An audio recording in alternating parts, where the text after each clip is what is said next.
Good morning student ਬੇਟਾ ਜੀ ਅੱਜ ਅਸੀਂ ਕਰਾਂਗੇ ਚੈਪਟਰ 5 ਬਿਜ਼ਨਸ ਇਨਵਾਇਰਨਮੈਂਟ ਦੇ ਵਿੱਚ ਟੌਪਿਕ ਲਿਆ ਹੈ ਪ੍ਰਾਈਵੇਟਾਈਜੇਸ਼ਨ ਮੀਨਿੰਗ ਮੈਰਿਟ ਔਰ ਡੀਮੈਰਿਟ।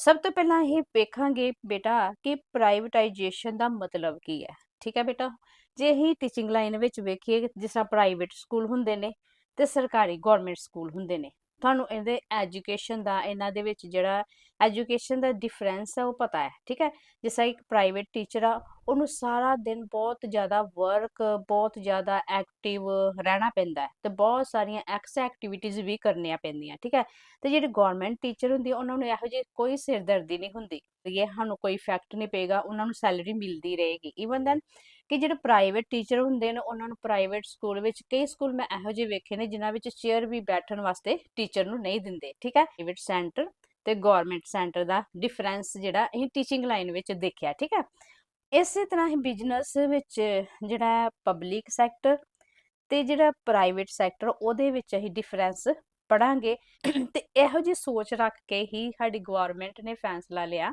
ਮਤਲਬ ਜਿਹੜਾ ਪਬਲਿਕ ਸੈਕਟਰ ਹੈ ਉਹਨੂੰ ਪ੍ਰਾਈਵੇਟ ਵਿੱਚ ਚੇਂਜ ਕੀਤਾ ਜਾਏ ਤਾਂ ਕਿ ਇਹ ਵੀ ਜਿਹੜੇ EMPLOYE ਨੇ ਉਹ ਐਕਟਿਵ ਰਹਿਣ ਤੇ ਪ੍ਰੋਗਰੈਸ ਜ਼ਿਆਦਾ ਕਰਨ, ਜਿਹਦੇ ਨਾਲ ਸਾਡੀ ਜਿਹੜੀ ਇਕਨੋਮਿਕ ਐਕਟੀਵਿਟੀਜ਼ ਹੈ ਉਹ ਗਰੋਥ ਕਰੇ। ਠੀਕ ਹੈ, ਹੁਣ ਅਸੀਂ ਪੜਾਂਗੇ in simple word, privatization means to change the public sector completely or half of it into the private sector to improve economic activities. ਕਹਿੰਦੇ ਨੇ ਕਿ ਸਿੰਪਲ ਭਾਸ਼ਾ ਵਿੱਚ, ਸਧਾਰਨ ਸ਼ਬਦਾਂ ਵਿੱਚ ਜਿਹੜਾ ਪ੍ਰਾਈਵੇਟਾਈਜੇਸ਼ਨ ਹੈ ਉਹਦਾ ਅਰਥ ਹੈ ਕਿ ਜਿਹੜੀ ਇਕਨੋਮਿਕ ਐਕਟੀਵਿਟੀ ਹੈ ਉਹਦੇ ਵਿੱਚ ਸੁਧਾਰ ਕਰਨ ਲਈ ਜਿਹੜਾ ਪਬਲਿਕ ਸੈਕਟਰ ਜਾਂ ਤਾਂ ਪੂਰੀ ਤਰ੍ਹਾਂ ਸੈਕਟਰ ਦਾ ਅੱਧਾ ਹਿੱਸਾ ਪ੍ਰਾਈਵੇਟ ਸੈਕਟਰ ਵਿੱਚ ਬਦਲ ਦਿੱਤਾ ਜਾਵੇ। ਠੀਕ ਹੈ, ਕਿਉਂ ਬਦਲ ਦਿੱਤਾ ਜਾਵੇ? ਕਿਉਂਕਿ ਜਿਹਦੇ ਨਾਲ ਸਾਡੀ ਇਕਨੋਮਿਕ ਐਕਟੀਵਿਟੀ ਜਿਹੜੀਆਂ ਉਹ ਵਧੀਆ ਚੱਲ ਸਕਣ। ਠੀਕ ਹੈ, privatization was done keeping in mind that the private sector work more efficiently। ਹੁਣ ਜਿਹੜੇ ਪ੍ਰਾਈਵੇਟ ਸੈਕਟਰ ਹੈ, ਠੀਕ ਹੈ, ਪ੍ਰਾਈਵੇਟਾਈਜੇਸ਼ਨ ਕਰਨ ਦਾ ਮੇਨ ਮੋਟਿਵ ਇਹ ਹੀ ਕਿ ਜਿਹੜੇ ਪ੍ਰਾਈਵੇਟ ਸੈਕਟਰ ਹੈ ਉਹ ਪਬਲਿਕ ਸੈਕਟਰ ਨਾਲ ਵਧੀਆ ਕੰਮ ਕਰਦੇ ਨੇ। ਠੀਕ ਹੈ, the private sector has complete freedom to do it work in its own way। ਹੁਣ ਜਿਹੜਾ ਪ੍ਰਾਈਵੇਟ ਸੈਕਟਰ ਹੈ ਉਹਨਾਂ ਜਦੋਂ ਪ੍ਰਾਈਵੇਟਾਈਜੇਸ਼ਨ ਹੋ ਗਿਆ ਤੇ ਉਹ ਆਪਣੇ ਮਤਲਬ ਉਹਨਾਂ ਨੂੰ ਪੂਰੀ ਤਰ੍ਹਾਂ ਆਜ਼ਾਦੀ ਦਿੱਤੀ ਗਈ ਕਿ ਉਹ ਕਿਸੇ ਵੀ ਤਰ੍ਹਾਂ ਨਾਲ ਆਪਣਾ ਕੰਮ ਜਿਹੜਾ ਵਧੀਆ ਕਰ ਸਕਦਾ ਹੈ। ਠੀਕ ਹੈ, on 24 July 1991 the government suggests changing the public sector to the private sector in order to improve the economic activities। 24 ਜੁਲਾਈ 1991 ਵਿੱਚ ਗਵਰਨਮੈਂਟ ਨੇ ਇਹ ਸੁਜੈਸ਼ਨ ਕੀਤਾ ਕਿ ਜਿਹੜਾ ਪਬਲਿਕ ਸੈਕਟਰ ਹੈ ਉਹਨਾਂ ਨੂੰ ਪ੍ਰਾਈਵੇਟ ਸੈਕਟਰ ਵਿੱਚ ਬਦਲ ਦਿੱਤਾ ਜਾਵੇ। ਕਿਉਂ ਬਦਲ ਦਿੱਤਾ ਜਾਵੇ? ਤਾਂ ਕਿ ਜਿਹੜੀ ਸਾਡੀ ਇਕਨੋਮਿਕ ਐਕਟੀਵਿਟੀਜ਼ ਹੈ ਉਹਦੇ ਵਿੱਚ ਇੰਪਰੂਵ ਕੀਤਾ ਜਾਵੇ। Because the country has suffering a loss due to the slow process of work in the public sector। ਕਿਉਂ? ਕਿਉਂਕਿ ਆਪਣੀ ਕੰਟਰੀ ਨੂੰ ਬਹੁਤ ਜ਼ਿਆਦਾ ਲੋਸ ਹੋ ਰਿਹਾ ਸੀ। ਕਿਉਂ ਲੋਸ ਹੋ ਰਿਹਾ ਸੀ? ਕਿਉਂਕਿ ਜਿਹੜੇ ਪਬਲਿਕ ਸੈਕਟਰ ਵਿੱਚ ਜਿਹੜਾ ਵਰਕ ਹੋ ਰਿਹਾ ਸੀ ਉਹ ਬੜਾ ਸਲੋ ਚੱਲ ਰਿਹਾ ਸੀ। To meet this loss the government had to take this step. ਤੇ ਇਸ ਨੁਕਸਾਨ ਦੀ ਭਰਪਾਈ ਕਰਨ ਵਾਸਤੇ ਹੀ ਗਵਰਨਮੈਂਟ ਨੇ 24 ਜੁਲਾਈ 1991 ਵਿੱਚ ਜਿਹੜਾ ਪਬਲਿਕ ਸੈਕਟਰ ਹੈ ਉਹਨੂੰ ਪ੍ਰਾਈਵੇਟ ਸੈਕਟਰ ਵਿੱਚ ਬਦਲਣ ਦਾ ਮਤਲਬ ਆਰਡਰ ਦੇ ਦਿੱਤਾ। ਠੀਕ ਹੈ, ਪ੍ਰਾਈਵੇਟਾਈਜੇਸ਼ਨ ਦੇ ਮੈਰਿਟ। ਠੀਕ ਹੈ, ਸਭ ਤੋਂ ਫਰਸਟ ਨੰਬਰ ਹੈ ਇਨਕਰੀਜ਼ਸ ਇਨ ਇਨਵੈਸਟਮੈਂਟ। ਕਹਿੰਦੇ ਨੇ ਕਿ ਪ੍ਰਾਈਵੇਟਾਈਜੇਸ਼ਨ ਦੇ ਕਰਕੇ ਸਭ ਤੋਂ ਜ਼ਿਆਦਾ ਇਨਵੈਸਟਮੈਂਟ ਹੋਣ ਲੱਗ ਪਈ। ਕੀ ਹੋਇਆ? The biggest benefit of privatization was that private investment। ਕਹਿੰਦੇ ਕਿ ਸਭ ਤੋਂ ਵੱਡਾ ਜਿਹੜਾ ਹੈਗਾ ਹੀ ਬੈਨੀਫਿਟ ਇਹ ਹੋਇਆ ਕਿ ਪ੍ਰਾਈਵੇਟਾਈਜੇਸ਼ਨ ਦੇ ਕਰਕੇ ਜਿਹੜੇ ਪ੍ਰਾਈਵੇਟ ਇਨਵੈਸਟਮੈਂਟ ਵੀ ਹੋਣ ਲੱਗ ਪਈ, ਫੋਰਨ ਡਾਇਰੈਕਟ ਇਨਵੈਸਟਮੈਂਟ ਵੀ ਹੋਣ ਲੱਗ ਪਈ ਔਰ ਫੋਰਨ ਇਨਡਾਇਰੈਕਟ ਇਨਵੈਸਟਮੈਂਟ ਵੀ ਸਾਡੇ ਜਿਹੜੀ ਕੰਟਰੀ ਦੇ ਵਿੱਚ ਜ਼ਿਆਦਾ ਤੋਂ ਜ਼ਿਆਦਾ ਹੋਣ ਲੱਗ ਗਈ। The result of which was that the capital formation and industrial development started to happen much faster than before। ਇਹਦਾ ਰਿਜ਼ਲਟ ਇਹ ਹੋਇਆ ਜਦੋਂ ਸਾਰੇ ਜ਼ਿਆਦਾ ਇਨਵੈਸਟਮੈਂਟ ਸਾਡੇ ਮਤਲਬ ਕੰਟਰੀ ਵਿੱਚ ਜ਼ਿਆਦਾ ਹੋਣ ਲੱਗ ਪਈ ਤੇ ਇਹਦਾ ਰਿਜ਼ਲਟ ਇਹ ਹੋਇਆ ਕਿ ਇਹਦੇ ਨਾਲ ਸਾਡੀ ਜਿਹੜੀ ਕੈਪੀਟਲ ਫਾਰਮੇਸ਼ਨ ਹੈ ਤੇ ਇੰਡਸਟਰੀਅਲ ਡਿਵੈਲਪਮੈਂਟ ਜਿਹੜੀ ਹੈ ਪਹਿਲੇ ਨਾਲੋਂ ਜ਼ਿਆਦਾ ਹੋਣ ਲੱਗ ਪਈ। ਠੀਕ ਹੈ, ਸੈਕਿੰਡ ਪੁਆਇੰਟ ਹੈ ਰਿਡਕਸ਼ਨ ਇਨ ਪੋਲੀਟੀਕਲ ਇੰਟਰਫੇਅਰੈਂਸ। ਹੁਣ ਬੇਟਾ ਇਹਦਾ ਮਤਲਬ ਹੈ ਕਿ ਕੋਈ ਵੀ ਜਦੋਂ ਵੱਡੀ ਕੋਈ ਵੀ ਇੰਡਸਟਰੀ ਹੈ, ਠੀਕ ਹੈ, ਜਦੋਂ ਕੋਈ ਆਪਣਾ ਪ੍ਰੋਡਕਟ ਤਿਆਰ ਕਰਦੀ ਹੈ ਨਾ, ਤੇ ਬੇਟਾ ਉਹਦੇ ਵਿੱਚ ਗਵਰਨਮੈਂਟ ਦਾ ਕਾਫੀ ਜ਼ਿਆਦਾ ਰੋਲ ਹੁੰਦਾ ਹੈ ਉਹਦੇ ਪ੍ਰਾਈਜ਼ ਵਾਸਤੇ, ਠੀਕ ਹੈ, ਉਹਨੂੰ ਟੈਕਸ ਲਗਾਉਣ ਵਾਸਤੇ, ਕੋਈ ਵੀ ਚੀਜ਼ ਹੈਗਾ GST ਲਗਾਉਣ ਵਾਸਤੇ, ਸਭ ਕੁਝ ਇਹ ਗਵਰਨਮੈਂਟ ਦੁਆਰਾ ਤੈਅ ਕੀਤਾ ਜਾਂਦਾ, ਠੀਕ ਹੈ। ਤੇ ਹੁਣ ਇਹਦੇ ਵਿੱਚ ਜਿਹੜਾ ਪ੍ਰਾਈਵੇਟਾਈਜੇਸ਼ਨ ਹੋਇਆ ਤੇ ਇਹਦੇ ਵਿੱਚ ਜਿਹੜਾ ਇੰਟਰਫੇਅਰ ਜਿਹੜਾ ਹੀ ਗਵਰਨਮੈਂਟ ਦਾ ਘਟ ਗਿਆ। ਪ੍ਰਾਈਵੇਟ ਸੈਕਟਰ ਉਹਨਾਂ ਨੂੰ ਕੀ ਲਾਭ ਹੋਇਆ ਉਹ ਹੀ ਪੜ੍ਹਦੇ ਆ। Due to privatization, political interference in the economic and industrial sector become very less। ਕਹਿੰਦੇ ਕਿ ਜਦੋਂ ਪ੍ਰਾਈਵੇਟਾਈਜੇਸ਼ਨ ਹੋਇਆ ਤੇ ਜਿਹੜਾ ਪੋਲੀਟੀਕਲ ਇੰਟਰਫੇਅਰੈਂਸ ਹੀ ਸਾਡੇ ਇਕਨੋਮਿਕ ਐਕਟੀਵਿਟੀ ਵਿੱਚ ਤੇ ਇੰਡਸਟਰੀਅਲ ਸੈਕਟਰ ਵਿੱਚ ਇਹ ਬਹੁਤ ਹੀ ਜ਼ਿਆਦਾ ਘੱਟ ਹੋ ਗਿਆ। As the result the right to take economic decision began to be given to the private sector। ਹੁਣ ਇਹਦਾ ਰਿਜ਼ਲਟ ਇਹ ਹੋਇਆ ਕਿ ਕੋਈ ਵੀ ਡਿਸੀਜਨ ਜਿਹੜਾ ਲੈਣਾ ਸੀ ਕਿਸੇ ਪ੍ਰੋਡਕਟ ਨੂੰ ਤਿਆਰ ਕਰਨ ਦੇ ਵਿੱਚ ਉਹਦੀ ਕਿੰਨੀ ਕੋਸਟ ਲੱਗੀ ਆ, ਉਹਦਾ ਪ੍ਰਾਈਸ ਕੀ ਹੋਣਾ ਚਾਹੀਦਾ, ਉਹਨੂੰ ਕਿੰਨਾ ਮਤਲਬ GST ਲੱਗਣੀ, ਇਹ ਸਾਰੇ ਡਿਸੀਜਨ ਜਿਹੜੇ ਸੀ ਉਹ ਪ੍ਰਾਈਵੇਟ ਸੈਕਟਰਾਂ ਨੇ ਮਤਲਬ ਆਪ ਹੀ ਕਰਨੇ ਸ਼ੁਰੂ ਕਰ ਦਿੱਤੇ। on the basis of which the private sector could take different decision regarding economic principle। ਫਿਰ ਇਸ ਆਧਾਰ ਤੇ ਜਿਹੜੇ ਪ੍ਰਾਈਵੇਟ ਸੈਕਟਰ ਹੀ ਉਹ ਮਤਲਬ ਹਰ ਇੱਕ ਮਤਲਬ ਜਿਹੜਾ ਇਕਨੋਮਿਕ ਸਿਧਾਂਤ ਹੀ ਪ੍ਰਿੰਸੀਪਲ ਹੀ ਉਹਨਾਂ ਸਾਰਿਆਂ ਦੇ ਵਿੱਚ ਉਹਨਾਂ ਦੇ ਆਪਣੇ ਡਿਸੀਜਨ ਹੁੰਦੇ ਸੀ, ਉਹ ਕੋਈ ਵੀ ਫੈਸਲਾ ਲੈ ਸਕਦੇ ਸੀ, ਇਹਦੇ ਵਿੱਚ ਗਵਰਨਮੈਂਟ ਜਿਹੜਾ ਉਹਨੂੰ ਬਿਲਕੁਲ ਇੰਟਰਫੇਅਰ ਨਹੀਂ ਕਰਦੀ, ਠੀਕ ਹੈ। ਸਾਡਾ ਥਰਡ ਪੁਆਇੰਟ ਹੈ ਇਨਕਰੀਜ਼ਸ ਇਨ ਕੰਪੀਟੀਸ਼ਨ। ਹੁਣ ਇਹਦੇ ਵਿੱਚ ਕੰਪੀਟੀਸ਼ਨ ਜ਼ਿਆਦਾ ਵਧਿਆ ਜਦੋਂ ਪ੍ਰਾਈਵੇਟਾਈਜੇਸ਼ਨ ਨੇ ਵਧੀਆ ਪ੍ਰੋਡਕਟ ਜਿਹੜੇ ਬਣਾਉਣੇ ਸ਼ੁਰੂ ਕਰ ਦਿੱਤੇ ਤੇ ਹਰ ਇੱਕ ਮਤਲਬ ਇਨਸਾਨ ਚਾਹੁੰਦਾ ਕਿ ਸਾਨੂੰ ਜਿਹੜਾ ਪ੍ਰੋਡਕਟ ਹੈ ਉਹ ਵਧੀਆ ਵੀ ਹੋਣ, ਉਹਦੀ ਕੁਆਲਿਟੀ ਵਧੀਆ ਹੋਵੇ ਤੇ ਇੱਕ ਰੀਜ਼ਨੇਬਲ ਪ੍ਰਾਈਸ ਹੋਵੇ ਜਿਹੜਾ ਕਿ ਅੱਛੀ ਮਤਲਬ ਈਜ਼ੀਲੀ ਕੋਈ ਹਰ ਇਨਸਾਨ ਜਿਹੜਾ ਪੇ ਕਰ ਸਕੇ, ਠੀਕ ਹੈ। Due to privatization, the Indian economy has increased a lot। ਜਦੋਂ ਪ੍ਰਾਈਵੇਟਾਈਜੇਸ਼ਨ ਹੋਇਆ ਤੇ ਇਹਦੇ ਨਾਲ ਇੰਡੀਅਨ ਇਕਨੋਮੀ ਜਿਹੜੀ ਆ ਉਹ ਵੀ ਕਾਫੀ ਜ਼ਿਆਦਾ ਗਰੋਥ ਹੋਈ ਉਹਦੀ ਵੀ, ਠੀਕ ਹੈ। The private sector started preparing better product than the public sector. ਹੁਣ ਜਿਹੜਾ ਪ੍ਰਾਈਵੇਟ ਸੈਕਟਰ ਹੀ ਉਹ ਬਹੁਤ ਵਧੀਆ ਤਰੀਕੇ ਨਾਲ ਪ੍ਰੋਡਕਟ ਰੈਡੀ ਕਰਨ ਲੱਗ ਪਏ, ਕਿਹਦੇ ਨਾਲੋਂ? ਪਬਲਿਕ ਸੈਕਟਰ ਨਾਲੋਂ, ਠੀਕ ਹੈ। Due to which the product started to be available to the customer with good quality and reasonable price. ਹੁਣ ਇਹਨਾਂ ਨੇ ਬਹੁਤ ਵਧੀਆ ਪ੍ਰੋਡਕਟ ਰੈਡੀ ਕਰਨੇ ਸ਼ੁਰੂ ਕਰ ਦਿੱਤੇ ਤੇ ਇਹ ਪ੍ਰੋਡਕਟ ਰੈਡੀ ਕਰ ਦਿੱਤੇ ਕਿ ਜਿਹੜਾ ਈਜ਼ਲੀ ਜਿਹੜਾ ਉਹਨੂੰ ਬਾਏ ਕਰ ਸਕਣ, ਠੀਕ ਹੈ। Due to this the customer ਗਟ ਮੈਨੀ ਬੈਨੀਫਿਟ, ਤੇ ਕਰਕੇ ਜਿਹੜਾ ਕਸਟਮਰ ਹੀ ਉਹਨਾਂ ਨੂੰ ਵੀ ਕਾਫੀ ਜ਼ਿਆਦਾ ਬੈਨੀਫਿਟਸ ਹੋਏ, ਠੀਕ ਹੈ ਬੇਟਾ। ਅੱਗੇ ਗਿਆ ਹਾਇਰ ਇਕਨੋਮਿਕ ਗਰੋਥ ਰੇਟ। ਹੁਣ ਜਿਹੜਾ ਪ੍ਰਾਈਵੇਟਾਈਜੇਸ਼ਨ ਹੈ ਇਹਦੇ ਕਰਕੇ ਜਿਹੜਾ ਸਾਡਾ ਇਕਨੋਮਿਕ ਗਰੋਥ ਰੇਟ ਉਹ ਵੀ ਹਾਈ ਹੋ ਗਿਆ। ਕਿਸ ਤਰ੍ਹਾਂ ਹਾਈ ਹੋ ਗਿਆ? ਦਿਸ ਇਨਕਰੇਜਡ ਇੰਡਸਟਰੀਅਲਾਈਜੇਸ਼ਨ ਇਨ ਇੰਡੀਆ।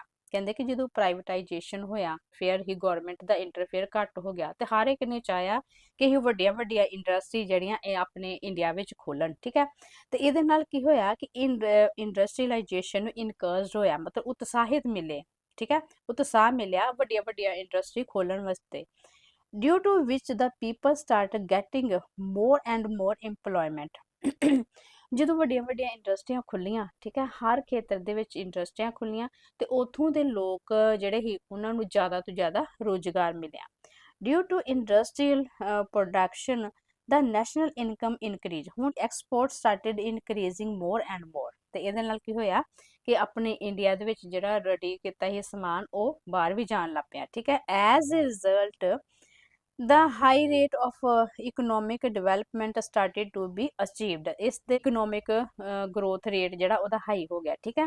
ਕਿਉਂ ਹੋ ਗਿਆ? ਇੱਕ ਤੇ ਸਭ ਤੋਂ ਪਹਿਲਾਂ ਇਹਦੇ ਵਿੱਚ ਇੰਡੀਆ ਦੇ ਵਿੱਚ ਇੰਡਸਟਰੀਅਲਾਈਜੇਸ਼ਨ ਹੋ ਗਿਆ, ਠੀਕ ਹੈ। ਦੂਸਰਾ ਲੋਕਾਂ ਨੂੰ ਕੰਮ ਮਿਲਣ ਲੱਗ ਪਿਆ। ਤੀਸਰਾ ਇਹਦੇ ਵਿੱਚ ਇਹ ਮਤਲਬ ਜਿਹੜੇ ਇੰਡਸਟਰੀਅਲ ਪ੍ਰੋਡਕਸ਼ਨ ਹੀ ਜ਼ਿਆਦਾ ਹੋਈ ਤੇ ਜਿਹਦੇ ਨਾਲ ਇਨਕਮ ਜਿਹੜੀ ਹੀ ਨੈਸ਼ਨਲ ਇਨਕਮ ਉਹ ਵੀ ਇਨਕਰੀਜ਼ ਹੋਈ ਤੇ ਐਕਸਪੋਰਟ ਜਿਹੜਾ ਜ਼ਿਆਦਾ ਵਧਿਆ ਤੇ ਇਹਦਾ ਰਿਜ਼ਲਟ ਇਹ ਹੋਇਆ ਕਿ ਜਿਹੜੀ ਸਾਡੀ ਗਰੋਥ ਰੇਟ ਆ ਉਹ ਹਾਈ ਹੋ ਗਿਆ, ਠੀਕ ਹੈ। ਹਾਂਜੀ, ਹੁਣ ਅਸੀਂ ਪੜ੍ਹਦੇ ਹਾਂ ਇਕਨੋਮਿਕਲ ਯੂਜ਼ ਆਫ ਰਿਸੋਰਸ। ਬੇਟਾ ਇਹਦੇ ਵਿੱਚ ਤੁਸੀਂ ਛੋਟੀ ਜਿਹੀ ਆ ਵੇਖੋ ਕਿ ਜਿਹੜਾ ਪਬਲਿਕ ਸੈਕਟਰ ਹੈ ਉਹਦੇ ਵਿੱਚ ਜਦੋਂ ਵੀ ਕੋਈ ਪ੍ਰੋਡਕਟ ਤਿਆਰ ਕੀਤਾ ਜਾਂਦਾ ਉਹਦੇ ਵਿੱਚ ਬਿਨਾਂ ਧਿਆਨ ਮਤਲਬ ਕੋਈ ਸਮਝਦਾਰੀ ਨਾਲ ਕਿਸੇ ਪ੍ਰੋਡਕਟ ਨੂੰ ਜਿੰਨਾ ਸਮਾਨ ਲੱਗਦਾ ਬਿਲਕੁਲ ਹੀ ਧਿਆਨ ਨਹੀਂ ਦਿੱਤਾ ਜਾਂਦਾ। ਉਹਦੇ ਵਿੱਚ ਵੇਸਟੇਜ ਜ਼ਿਆਦਾ ਹੁੰਦੀ ਹੈ। ਉਹੀ ਪ੍ਰੋਡਕਟ ਨੂੰ ਜੇਕਰ ਸੈਕਟਰ ਵਿੱਚ ਤਿਆਰ ਕੀਤਾ ਜਾਵੇ ਤਾਂ ਪ੍ਰਾਈਵੇਟ ਸੈਕਟਰ ਵਾਲਿਆਂ ਨੂੰ ਇਹ ਪਤਾ ਹੁੰਦਾ ਹੈ ਕਿ ਸਾਨੂੰ ਇਸ ਪ੍ਰੋਡਕਟ ਵਿੱਚ ਕਿੰਨਾ ਸਮਾਨ ਸਾਨੂੰ ਮਿਲਣਾ ਹੈ, ਠੀਕ ਹੈ। ਤੇ ਉਹਨੂੰ ਬੜੇ ਧਿਆਨ ਨਾਲ ਯੂਜ਼ ਕਰਦੇ ਨੇ, ਉਹ ਇੰਨੇ ਧਿਆਨ ਨਾਲ ਯੂਜ਼ ਕਰਦੇ ਨੇ ਕਿ ਇੱਕ ਪ੍ਰੋਡਕਟ ਤੋਂ ਕੋਸ਼ਿਸ਼ ਕਰਦੇ ਨੇ ਇੱਕ ਪ੍ਰੋਡਕਟ ਦੇ ਸਮਾਨ ਤੋਂ ਦੂਜਾ ਪ੍ਰੋਡਕਟ ਵੀ ਰੈਡੀ ਕੀਤਾ ਜਾਵੇ, ਠੀਕ ਹੈ। ਇਸੇ ਤਰ੍ਹਾਂ ਹੀ ਪੜਾਂਗੇ The main object of private sector was to earn maximum profit। ਹੁਣ ਕਹਿੰਦੇ ਕਿ ਜਿਹੜਾ ਪ੍ਰਾਈਵੇਟ ਸੈਕਟਰ ਹੈ ਉਹਨਾਂ ਦਾ ਜਿਹੜਾ ਮੇਨ ਆਬਜੈਕਟ ਕੀ ਹੈ ਕਿ ਵੱਧ ਤੋਂ ਵੱਧ ਪ੍ਰੋਫਿਟ ਲੈਣਾ, ਠੀਕ ਹੈ। For that they started using the resource very wisely so that the least cost is required to preparing any product and the maximum number of product are prepared। ਦੇ ਨੇ ਕਹਿੰਦੇ ਉਹਨਾਂ ਨੇ ਬੜੇ ਧਿਆਨ ਦੇ ਨਾਲ ਜਿਹੜਾ ਹੀ ਯੂਜ਼ ਆਫ ਰਿਸੋਰਸਿਸ ਬੜੇ ਸਮਝਦਾਰੀ ਨਾਲ ਕੀਤੇ, ਠੀਕ ਹੈ, ਤਾਂ ਕਿ ਇੱਕ ਪ੍ਰੋਡਕਟ ਨੂੰ ਤਿਆਰ ਕਰਨ ਵਾਸਤੇ ਘੱਟ ਤੋਂ ਘੱਟ ਜਿਹੜੀ ਹੈ ਕੋਸਟ ਲੱਗੇ ਤੇ ਵੱਧ ਤੋਂ ਵੱਧ ਪ੍ਰੋਡਕਟ ਜਿਹੜੇ ਰੈਡੀ ਕੀਤੇ ਜਾਣ, ਠੀਕ ਹੈ। ਹੁਣ ਪੜਾਂਗੇ ਹੀ ਪ੍ਰਾਈਵੇਟਾਈਜੇਸ਼ਨ ਦੇ ਡੀਮੈਰਿਟ, ਜਿਹਦੇ ਵਿੱਚ ਸਭ ਤੋਂ ਵੱਡਾ ਲੋਸ ਕੀ ਹੋਇਆ, ਅਨਇੰਪਲੋਇਮੈਂਟ ਦਾ। ਹੁਣ ਜਿਹੜੇ ਪਬਲਿਕ ਸੈਕਟਰ ਹੈ ਉਹਦੇ ਵਿੱਚ ਇੰਪਲੋਏ ਇੰਨਾ ਐਕਟਿਵ ਹੋ ਕੇ ਕੰਮ ਨਹੀਂ ਕਰਦੇ, ਠੀਕ ਹੈ। ਜਦੋਂ ਪਬਲਿਕ ਸੈਕਟਰ ਪ੍ਰਾਈਵੇਟ ਸੈਕਟਰ ਵਿੱਚ ਗਿਆ ਤੇ ਗਰੋਥ ਰੇਟ ਨੂੰ ਵਧਾਉਣ ਵਾਸਤੇ, ਠੀਕ ਹੈ, ਉਹਨਾਂ ਨੇ ਕੀ ਕੀਤਾ ਕਿ ਇਹਨਾਂ ਨੂੰ ਕੱਢਣਾ ਸ਼ੁਰੂ ਕਰ ਦਿੱਤਾ। ਕਿਸ ਤਰ੍ਹਾਂ, due to privatization the problem of unemployment in the country was increases day by day because the intervention of the government in the private sector was very less। ਕਿਉਂ ਕਹਿੰਦੇ ਨੇ ਕਿ ਜਦੋਂ ਪ੍ਰਾਈਵੇਟਾਈਜੇਸ਼ਨ ਹੋਇਆ ਤੇ ਸਭ ਤੋਂ ਵੱਡੀ ਪ੍ਰੋਬਲਮ ਅਨਇੰਪਲੋਇਮੈਂਟ ਦੀ ਮਤਲਬ ਵਧਦੀ ਗਈ, ਦਿਨ ਪ ਦਿਨ ਵਧਦੀ ਗਈ, ਕਿਉਂਕਿ ਹੁਣ ਗਵਰਨਮੈਂਟ ਦਾ ਇਹਦੇ ਵਿੱਚ ਕੋਈ ਜ਼ਿਆਦਾ ਇੰਟਰਫੇਅਰ ਨਹੀਂ ਰਿਹਾ ਤੇ ਪ੍ਰਾਈਵੇਟ ਸੈਕਟਰ ਵਾਲੇ ਜਿਹੜੇ ਪਬਲਿਕ ਸੈਕਟਰ ਵਿੱਚ ਇੰਪਲੋਏ ਹੈ ਨਾ, ਜਿਹੜੇ ਅੱਛੀ ਤਰ੍ਹਾਂ ਵਰਕ ਨਹੀਂ ਕਰਦੇ ਪਏ ਸੀ, ਉਹਨਾਂ ਨੇ ਕੱਢ ਦਿੱਤਾ। As a result many employee had to lose their jobs। ਜਿਹਦਾ ਨਤੀਜਾ ਇਹ ਹੋਇਆ ਕਿ ਬਹੁਤ ਸਾਰੇ ਜਿਹੜੇ ਇੰਪਲੋਏ ਹੀ ਪਬਲਿਕ ਸੈਕਟਰ ਵਿੱਚ ਕੰਮ ਕਰ ਰਹੇ ਉਹਨਾਂ ਨੂੰ ਆਪਣੀਆਂ ਜਿਹੜੇ ਜੌਬ ਸੀ ਉਹਨਾਂ ਤੋਂ ਹੱਥ ਧੋਣਾ ਪਿਆ, ਠੀਕ ਹੈ। ਅੱਗੇ ਹੈਗਾ ਇਨਕਰੀਜ਼ਸ ਇਨ ਕਰਪਸ਼ਨ। ਇਹਦੇ ਨਾਲ ਕੀ ਹੋਇਆ ਕਿ ਦੇਸ਼ ਵਿੱਚ ਕੰਟਰੀ ਵਿੱਚ ਕਰਪਸ਼ਨ ਜ਼ਿਆਦਾ ਹੋ ਗਈ। ਕਿਉਂ ਜ਼ਿਆਦਾ ਹੋ ਗਈ, ਵੇਖੋ ਜਦੋਂ ਇੱਕ ਹੱਥ ਵਿੱਚ ਪਾਵਰ ਆਉਣ ਲੱਗ ਪਈ ਉਹ ਆਪਣੇ ਮੋਟਿਵ ਨੂੰ ਪੂਰਾ ਕਰਨ ਵਾਸਤੇ ਕੋਈ ਵੀ ਕੰਮ ਕਰ ਸਕਦਾ, ਬਸ ਉਹਦੇ ਮਨ ਵਿੱਚ ਇਹ ਹੈਗਾ ਕਿ ਅਸੀਂ ਜ਼ਿਆਦਾ ਤੋਂ ਜ਼ਿਆਦਾ ਪ੍ਰੋਫਿਟ ਕਮਾਈਏ। ਉਹਨਾਂ ਨੂੰ ਨਹੀਂ ਪਤਾ ਗੈਰ ਕਾਨੂੰਨੀ ਕੰਮ ਕੀ ਹੈ, ਠੀਕ ਹੈ। ਉਹ ਕਿਸੇ ਵੀ ਤਰ੍ਹਾਂ ਬਾਈ ਹੁੱਕ ਬਾਈ ਕੁੱਕ ਬਸ ਆਪਣਾ ਪ੍ਰੋਫਿਟ ਚਾਹੁੰਦੇ ਨੇ। ਇਸੇ ਤਰ੍ਹਾਂ ਪ੍ਰਾਈਵੇਟ ਸੈਕਟਰਾਂ ਨੇ ਵੀ ਕੀਤਾ। ਕਿਸ ਤਰ੍ਹਾਂ ਕੀਤਾ ਉਹੀ ਪੜ੍ਹਦੇ ਹਾਂ। Private sector started doing legal illegal work to fulfill their purpose and to earn more and more profit। ਕਹਿੰਦੇ ਕਿ ਪ੍ਰਾਈਵੇਟ ਸੈਕਟਰਾਂ ਨੇ ਕੀ ਕੀਤਾ, ਗੈਰ ਕਾਨੂੰਨੀ ਮਤਲਬ ਢੰਗ ਨਾਲ ਕੰਮ ਕਰਨਾ ਸ਼ੁਰੂ ਕੀਤਾ। ਕਿਉਂਕਿ ਉਹ ਆਪਣੇ ਪਰਪਸ ਨੂੰ ਪੂਰਾ ਕਰਨਾ ਚਾਹੁੰਦੇ ਸੀ ਤੇ ਵੱਧ ਤੋਂ ਵੱਧ ਪ੍ਰੋਫਿਟ ਕਮਾਉਣਾ ਚਾਹੁੰਦੇ ਸੀ। ਫਿਰ ਉਹਨਾਂ ਹਾਂਜੀ leader and official were giving bribe to get, bribe ਦਾ ਮਤਲਬ ਹੁੰਦਾ ਰਿਸ਼ਵਤ, ਠੀਕ ਹੈ, ਬ੍ਰਾਈਬ ਮਤਲਬ ਰਿਸ਼ਵਤ, to get things done according to their wishes. ਹੁਣ ਉਹਨਾਂ ਨੇ ਕੀ ਕੀਤਾ, ਲੀਡਰਸ ਤੇ ਜਿਹੜੇ ਅਧਿਕਾਰੀ ਸੀ ਵੱਡੇ ਵੱਡੇ ਉਹਨਾਂ ਨੂੰ ਰਿਸ਼ਵਤ ਦੇਣਾ ਸ਼ੁਰੂ ਕਰ ਦਿੱਤਾ। ਇਸ ਕਰਕੇ ਰਿਸ਼ਵਤ ਦੇਣਾ ਸ਼ੁਰੂ ਕਰ ਦਿੱਤਾ ਤਾਂ ਕਿ ਉਹ ਆਪਣੇ ਅਕੋਰਡਿੰਗਲੀ ਕੰਮ ਕਰ ਸਕਣ, ਜਿਸ ਤਰ੍ਹਾਂ ਉਹ ਚਾਹੁੰਦੇ ਨੇ ਪ੍ਰਾਈਵੇਟ ਸੈਕਟਰ ਵਾਲੇ ਉਸੇ ਤਰ੍ਹਾਂ ਜਿਹੜੇ ਲੀਡਰ ਹੈ ਜਾਂ ਇੰਪਲੋਏ ਮਤਲਬ ਜਿਹੜੇ ਅਧਿਕਾਰੀ ਵੱਡੇ ਵੱਡੇ ਹੈਗੇ ਨੇ ਅਫਸਰ ਉਹ ਉਹਨਾਂ ਦੇ ਅਕੋਰਡਿੰਗਲੀ ਕੰਮ ਕਰ ਸਕਣ, ਠੀਕ ਹੈ।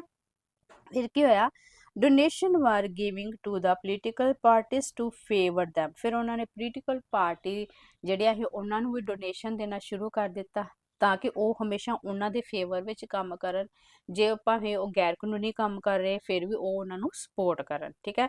Due to corruption was increasing in the country. ਕਹਿੰਦੇ ਇਹਨਾਂ ਕਾਰਨਾਂ ਕਰਕੇ ਕੀ ਹੋਇਆ ਕਿ ਦੇਸ਼ ਵਿੱਚ ਕਰਪਸ਼ਨ ਜ਼ਿਆਦਾ ਵਧਣਾ ਸ਼ੁਰੂ ਹੋ ਗਿਆ, ਠੀਕ ਹੈ ਬੇਟਾ। ਹੁਣ ਅਸੀਂ ਕਰਨੇ ਆਪਣਾ third point discuss problem of financing. ਹੁਣ ਇਹਦੇ ਵਿੱਚ ਫਾਈਨੈਂਸਿੰਗ ਪ੍ਰੋਬਲਮ ਕੀ ਆਈ ਕਿ ਜਦੋਂ ਸਾਡੇ ਪਬਲਿਕ ਸੈਕਟਰ ਹੈਗੇ ਸੀ ਜਿਹੜੇ ਸੈਕਟਰ ਹੀ ਉਹਨਾਂ ਨੂੰ ਪ੍ਰਾਈਵੇਟ ਕਰਨ ਦੀ ਗੱਲ ਹੋਈ ਤੇ ਸਭ ਤੋਂ ਵੱਡੀ ਜਿਸ ਤਰ੍ਹਾਂ ਕਿ ਸਾਡੀਆਂ SBI ਹੈ, RBI ਤੇ SBI ਇਹਨਾਂ ਨੂੰ ਅਸੀਂ ਪ੍ਰਾਈਵੇਟ ਨਹੀਂ ਕਰ ਸਕੇ। ਕਿਉਂ ਨਹੀਂ ਕਰ ਸਕੇ, ਕਿਉਂਕਿ ਇਹਨਾਂ ਦਾ ਬਹੁਤ ਜ਼ਿਆਦੀਆਂ ਕੰਮ ਫੈਲਿਆ ਹੋਇਆ, ਇਹਨਾਂ ਦਾ ਬਹੁਤ ਜ਼ਿਆਦੀਆਂ ਬ੍ਰਾਂਚਿਸ ਹੈਗੀਆਂ, ਇਹਨਾਂ ਦਾ ਬਹੁਤ ਹੀ ਜ਼ਿਆਦਾ ਮਤਲਬ ਹੈਗਾ ਵਰਕ ਜਿਹਦੇ ਕਰਕੇ ਇਹ ਸਾਰੀਆਂ ਚੀਜ਼ਾਂ ਜਿਹੜੀਆਂ ਇੱਕ ਪ੍ਰਾਈਵੇਟ ਸੈਕਟਰ ਦੇ ਹੱਥ ਵਿੱਚ ਦੇਣਾ ਬਹੁਤ ਮੁਸ਼ਕਲ ਹੀ। ਠੀਕ ਹੈ, ਇਹਦੇ ਵਿੱਚ ਕਿਹੜੀ ਕਿਹੜੀ ਪ੍ਰੋਬਲਮ ਸਾਨੂੰ ਆਈ ਉਹ ਅਸੀਂ ਵੇਖਦੇ ਆ। ਦੇਅਰ ਵਰ ਮੈਨੀ ਸੈਕਟਰ ਇਨ ਪਬਲਿਕ ਸੈਕਟਰ, ਕਹਿੰਦੇ ਕਿ ਜਿਹੜਾ ਹੁਣ ਪਬਲਿਕ ਸੈਕਟਰ ਹੈ ਉਹਦੇ ਵਿੱਚ ਬਹੁਤ ਸਾਰੇ ਸੈਕਟਰ ਇਹੋ ਜਿਹੇ ਹਨ which were very difficult to convert into the private sector, ਜਿਨ੍ਹਾਂ ਨੂੰ ਪ੍ਰਾਈਵੇਟ ਸੈਕਟਰ ਵਿੱਚ ਕਨਵਰਟ ਕਰਨਾ ਬਹੁਤ ਮੁਸ਼ਕਲ ਹੀ। Because of big resources are required to buy this unit of public sector, ਕਿਉਂਕਿ ਇਸ ਪਬਲਿਕ ਸੈਕਟਰ ਨੂੰ ਮਤਲਬ ਆਪਣੇ ਅੰਡਰ ਕਰਨ ਵਾਸਤੇ ਬਹੁਤ, ਇਹਦੀਆਂ ਯੂਨਿਟਾਂ ਨੂੰ ਆਪਣੇ ਅੰਦਰ ਕਰਨ ਵਾਸਤੇ ਬਹੁਤ ਜ਼ਿਆਦਾ ਮਤਲਬ ਚੀਜ਼ਾਂ ਦੀ ਜ਼ਰੂਰਤ ਹੈ, ਬਹੁਤ ਜ਼ਿਆਦਾ ਮਤਲਬ ਸੋਰਸ ਦੀ ਜ਼ਰੂਰਤ ਪੈਂਦੀ ਹੈ। ਠੀਕ ਹੈ, the private sector cannot manage this resource along, ਤੇ ਜਿਹੜੇ ਪ੍ਰਾਈਵੇਟ ਸੈਕਟਰ ਹੀ ਉਹ ਇੰਨੇ ਜ਼ਿਆਦਾ ਰਿਸੋਰਸ ਉਹਨਾਂ ਕੋਲ ਨਹੀਂ ਹੈਗਾ ਕਿ ਉਹ ਜਿਹੜਾ ਹੈਗਾ ਸਾਡੇ ਪਬਲਿਕ ਸੈਕਟਰ ਉਹਨਾਂ ਨੂੰ ਪ੍ਰਾਈਵੇਟ ਕਰ ਸਕਣ। ਠੀਕ ਹੈ, because the private sector also borrow from commercial bank and financial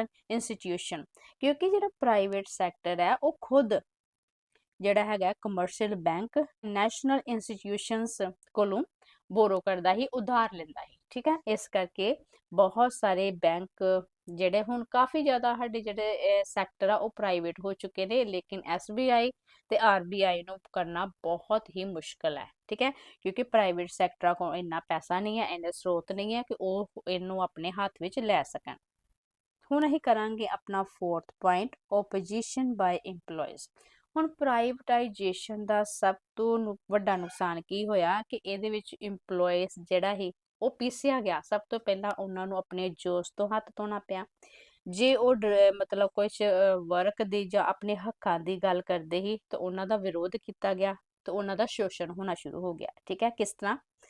It was difficult for employee work in any public sector to the accept privatization, due to which the employee and the trade union strongly opposed the privatization।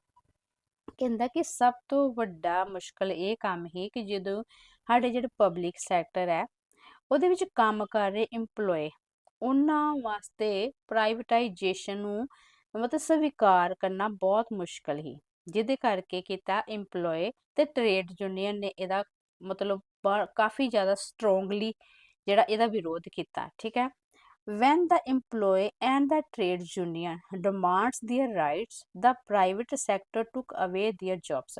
ਹੁਣ ਜਦੋਂ EMPLOYE ਤੇ trade union ਹੈ ਨਾ, ਉਹਨਾਂ ਨੇ demand ਕੀਤੀਆਂ private sector ਤੋਂ। ਠੀਕ ਹੈ, ਉਹਨਾਂ ਨੇ ਉਹਨਾਂ ਦੀਆਂ ਡਿਮਾਂਡਸ ਨੂੰ ਫੁੱਲਫਿਲ ਨਹੀਂ ਕੀਤਾ, ਉਲਟਾ ਉਹਨਾਂ ਨੂੰ ਜੌਬਸ ਤੋਂ ਵੀ ਕੱਢ ਦਿੱਤਾ। As a result, along with unemployment, the exploitation of employee also started। ਇਹਦਾ ਰਿਜ਼ਲਟ ਇਹ ਹੋਇਆ ਕਿ ਬੇਰੁਜ਼ਗਾਰੀ ਦੇ ਨਾਲ ਨਾਲ ਜਿਹੜੇ EMPLOYE ਸੀ ਉਹਨਾਂ ਦਾ ਸ਼ੋਸ਼ਣ ਵੀ ਸ਼ੁਰੂ ਹੋ ਗਿਆ। ਹੁਣ ਹੈਗਾ ਸਾਡਾ 5th ਪੁਆਇੰਟ, ਇਕਨੋਮਿਕ ਇਨਇਕੁਐਲਿਟੀ। ਠੀਕ ਹੈ, ਇਹਦਾ ਮਤਲਬ ਹੈ ਕਿ ਆਰਥਿਕ ਅਸਮਾਨਤਾ। ਜਦੋਂ ਸਾਡੀ ਪ੍ਰਾਈਵੇਟਾਈਜੇਸ਼ਨ ਹੋਈ ਤੇ ਜਿਹੜੀ ਇਕਨੋਮਿਕ ਹੈਗੀ ਸਾਡੀ ਪਾਵਰ ਕੁਝ ਕੁ ਲੋਕਾਂ ਦੇ ਹੱਥਾਂ ਵਿੱਚ ਰਹਿ ਗਈ, ਜਿਹੜੇ ਕਾਫੀ ਜ਼ਿਆਦਾ ਰਿਚ ਲਾਈਕ ਅੰਬਾਨੀ। ਠੀਕ ਹੈ, ਇਹੋ ਜਿਹੇ ਲੋਕਾਂ ਦੇ ਹੱਥਾਂ ਵਿੱਚ ਰਹਿ ਗਈ, ਉਹ ਆਪਣੀ ਮਰਜ਼ੀ ਨਾਲ ਸਾਰੇ ਡਿਸੀਜਨ ਕਰਦੇ ਸੀ। ਇਹਦੇ ਨਾਲ ਕੀ ਹੋਇਆ ਕਿ ਜਿਹੜਾ ਅਮੀਰ ਹੈ ਜ਼ਿਆਦਾ ਅਮੀਰ ਹੁੰਦਾ ਗਿਆ ਤੇ ਜਿਹੜਾ ਗਰੀਬ ਪਰਸਨ ਹੈ ਉਹ ਜ਼ਿਆਦਾ ਗਰੀਬ ਹੋ ਗਿਆ। ਉਹਨਾਂ ਦੀ ਕੰਡੀਸ਼ਨ ਜਿਹੜੀ ਹੈ ਉਹ ਬਿਲਕੁਲ ਬਹੁਤ ਹੀ ਜ਼ਿਆਦਾ ਖਰਾਬ ਹੁੰਦੀ ਗਈ। ਠੀਕ ਹੈ, ਇਸ ਤਰ੍ਹਾਂ ਹਾਂਜੀ ਪੜ੍ਹਦੇ ਹਾਂ, due to privatisation economic power remained in the hands of the few peoples। ਕਹਿੰਦੇ ਕਿ ਜਦੋਂ ਪ੍ਰਾਈਵੇਟਾਈਜੇਸ਼ਨ ਹੋਇਆ ਉਹਦੇ ਕਰਕੇ ਇਕਨੋਮਿਕ ਪਾਵਰ ਜਿਹੜੀ ਕੁਝ ਲੋਕਾਂ ਦੇ ਹੱਥਾਂ ਵਿੱਚ ਰਹਿ ਗਈ। ਠੀਕ ਹੈ, the rich people were getting richer while the economic condition of the poor were getting worse day by day। ਇਹਦੇ ਕਰਕੇ ਜਿਹੜੀ ਇਹ ਅਮੀਰ ਪਰਸਨ ਸੀ ਉਹ ਅਮੀਰ ਜ਼ਿਆਦਾ ਹੁੰਦਾ ਗਿਆ ਤੇ ਜਿਹੜੇ ਗਰੀਬ ਪਰਸਨ ਸੀ ਉਹਨਾਂ ਦੀ ਇਕਨੋਮਿਕ ਕੰਡੀਸ਼ਨ ਦਿਨ ਬ ਦਿਨ ਖਰਾਬ ਹੁੰਦੀ ਗਈ। ਐਜ਼ ਅ ਰਿਜ਼ਲਟ ਇਕਨੋਮਿਕ ਇਨਇਕੁਐਲਿਟੀ ਵਰ ਇਨਕਰੀਜ਼ਿੰਗ ਡਿਊ ਟੂ ਪ੍ਰਾਈਵੇਟਾਈਜੇਸ਼ਨ। ਤੇ ਇਹਦੇ ਨਤੀਜੇ ਵਜੋਂ ਪ੍ਰਾਈਵੇਟਾਈਜੇਸ਼ਨ ਦੇ ਕਰਕੇ ਇਕਨੋਮਿਕ ਅਸਮਾਨਤਾ ਜਿਹੜੀ ਸੀ, ਆਰਥਿਕ ਅਸਮਾਨਤਾ ਵੱਧਦੀ ਗਈ। ਠੀਕ ਹੈ ਬੇਟਾ, ਇਸ ਤਰ੍ਹਾਂ ਸਾਡਾ ਜਿਹੜਾ ਹੈਗਾ ਪ੍ਰਾਈਵੇਟਾਈਜੇਸ਼ਨ ਦਾ ਮੀਨਿੰਗ ਮੈਰਿਟ ਤੇ ਡੀਮੈਰਿਟ ਅਸੀਂ ਇਹਦੇ ਵਿੱਚ ਡਿਸਕਸ ਕਰ ਲਿਆ। ਇਹਨੂੰ ਅੱਛੀ ਤਰ੍ਹਾਂ ਪੜ੍ਹ ਲੈਣਾ ਤੇ ਨੈਕਸਟ ਵੀਡੀਓ ਵਿੱਚ ਅਸੀਂ ਗਲੋਬਲਾਈਜੇਸ਼ਨ ਪੜਾਂਗੇ। ਠੀਕ ਹੈ, ਮਿਲਦੇ ਆ ਨੈਕਸਟ ਵੀਡੀਓ 'ਚ। Take care.